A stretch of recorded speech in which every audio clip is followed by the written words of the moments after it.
আজ অনেক দিন পর আবার বাবা এলেন আমার বাড়িতে। আগে থেকে খবর দেন, আমি বলি আপনি যখন আসবেন একটু খবর দিয়ে আসবেন, সেবা করার সুযোগ পাই না।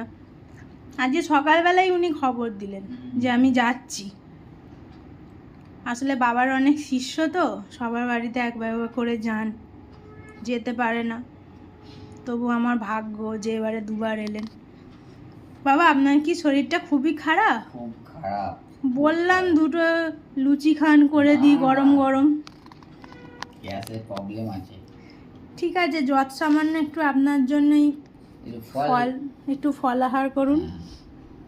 ঠিক আছে, ঠিক এ নিন। ঠিক আছে। আপনি বলেছিলেন একটু পেঁপে খাবেন পাকা। আমার